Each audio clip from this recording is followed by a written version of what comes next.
My name is Randall Bradley, R-A-N-D-A-L-L-B-R-A-D-L-E-Y. I'm the fire chief at the Tracy Fire Department. Today about 1 o'clock in the afternoon, we responded to a structure fire at the Medline facility, which is a 1,000,000 square foot medical supply facility on Promontory Parkway. Upon arrival, crews found heavy fire from the roof of the facility, an aggressive fire attack with a limited water supply, high winds, high temperatures, low humidities made firefighting very difficult. The fire extended across the roof and down into the facility. We did an interior fire attack. We could not hold the fire. Eventually, we lost the entire 1,000,000 square foot building.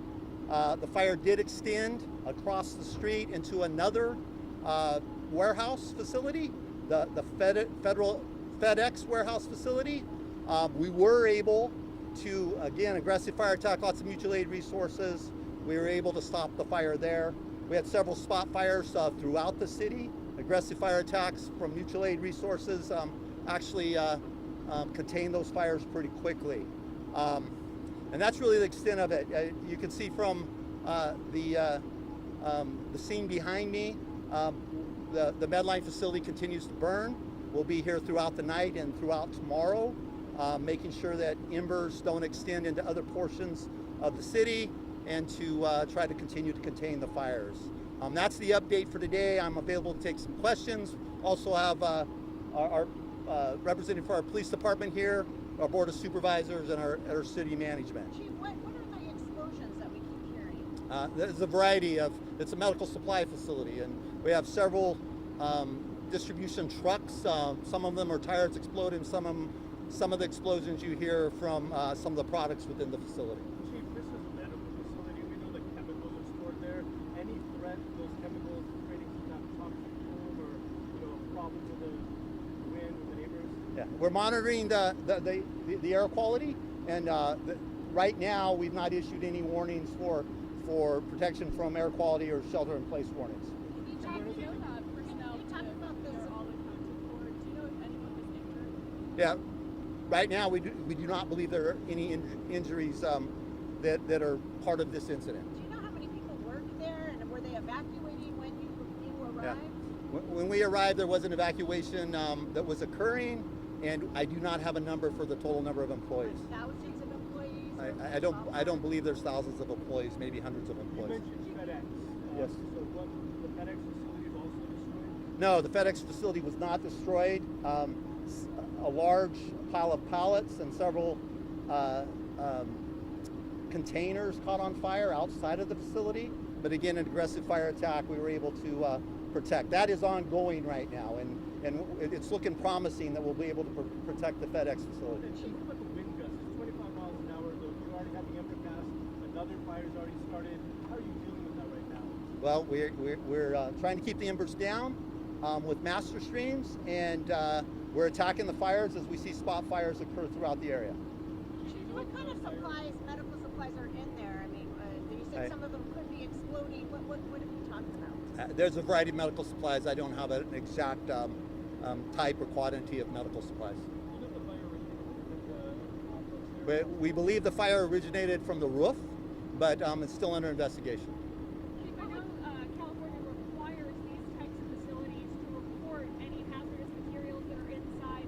Is that something that your team was aware of, and what type of preparation does the fire department do for a worst-case scenario like this? Because of the sheer quantity of square footage of industrial space that you have here in Tracy that many other cities do not have. We inspect these facilities. These facilities are permitted. We do track the chemicals that exceed the permitting limits, and so yeah, we have that information, and we evaluate that information as we fight fire and as we protect the public. Have any homes been evacuated? And then what would you say to residents who are worried about the smoke? What should they do? Yeah, we have not. This is in a very industrial area, so we have not evacuated any homes, but we do have resources throughout the city in the event spot fires occur that could impact homes. So to date, we have not evacuated any homes. This facility was built in 2016, which you think would have very up-to-date codes in terms of not only fire detection, but also fire suppression. Any thoughts as to how this was able to spread this fast, this quickly? Because if you look at the alert cameras, in a 30-minute period, you went from a little bit of smoke to this entire million-square-foot facility gone. Yeah, we had water supply issues, and we don't know why. And we're not sure if the sprinkler systems that protect this facility operated appropriately. We made a good aggressive interior fire attack, and the sprinklers were not operating. So that we'll have to find out what happened to the water supply, and that's going to be a after action investigation. So were you not able to tap into fire hydrants? I mean, what was your... There was just no pressure, and so it limited our fire attack because we lacked pressure on the fire hydrants within the facility. So in the what we call yard hydrants did not have water pressure. Do the city hydrants have pressure? Yes. Firefighters out here. Yes, they did. This was a facility-specific issue in terms of pressure. We still have to lots of investigations that need to occur, but yes, right now we think it was a facility issue as far as water supply. And do we know, were they able to unload the distribution trucks, or are they still full? I think some of them are full and some of them were waiting to be loaded and unloaded. And are those some of the explosions we're hearing? Pardon? Are those some of the explosions that we're hearing? I think some of the tires or the explosions that you were hearing, yes. Chief, you've been chief here for a very long time, and I know you've seen the growth of these facilities. When you heard this call come in and realized this was not just an alarm, this was for real, what happened on like a visceral level? Stomach drop? What were we thinking?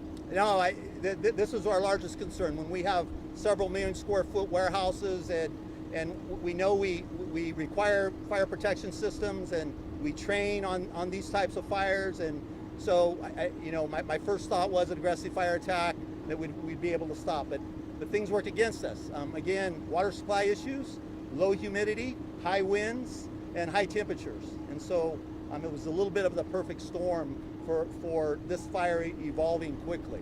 Your initial attack, what was it that was specifically on fire? The roof. And do you know when the last time that you would have inspected those land hydrants and the sprinkler systems? How often did they get inspected? So they're required to be inspected at least annually. I do not have the inspection reports, nor have I had time to look at the inspection reports. And is there a city council person or a supervisor here? I'm just wondering So- if you could talk about the impact of this. This is a large employer to the community, and they do a lot of good for the community. Can you step up to the microphone? Well, we have our city manager here. I think it would be more out of Sorry. Midori Lightward, M-I-D-O-R-I, Lightward, L-I-C-H-T-W-A-R-D-T. I'm the city manager for the city of Tracy. Our primary concern today at this moment is preservation of life and property. This is obviously one of a very large industrial building here within our 1,800 square foot or 1,800 acre complex. It is one of our employers. I think the question was asked earlier about how many employees there are. I think it's in the hundreds, not the thousands, but we can verify that at a later time. But our primary mission at this moment is to get these fires suppressed and to make sure that we bring all the resources to bear that the city of Tracy has to ensure that our public safety personnel have all the resources they need to suppress this fire and get us into a safe place for the community and our businesses. As a city leader, I think looking at this and thinking about the hundreds of folks that work there that are now likely out of the job, I mean, what's kind of the emotional reaction? It's devastating, right? It'll take some time to sink in, but right now we're in sort of emergency attack mode, so we're just trying to make sure that we keep the community safe, keep our parameters, and keep people out of this area, and keep the community updated as we have updates to report out on. Can you tell us what other companies are in this industrial park? And how big did you say the industrial park is? It's not all built out, but it's about 1,800 acres. 1,800 acres. Prologis, yes. And what other companies are here? We've got Amazon right behind us over here. Several warehousing type facilities. Their names escape me at this moment, but FedEx, certainly, Medline, Amazon. Home Depot? There is a Home Depot as well, yes. Anything else? Unless you have any more questions, I think we've answered. I think we provided all the information we have now. So. How many alarms and how many personnel do you have here? I don't have those exact numbers. It went to 5 alarms, and we added additional resources above the 5 alarms with strike teams out of Alameda County. So, 100 to 150 firefighters on scene. And Cal OES, how are they helping? We've been in contact, so anything we need, they've said they would provide. Local OES, county OES also. How long do you expect to be out here? Would you say days or Yeah, obviously? yeah. I think days, probably a couple of days. And again, no reports of any injuries. No reports of any injuries. That'll do it. Thank you, guys. Thank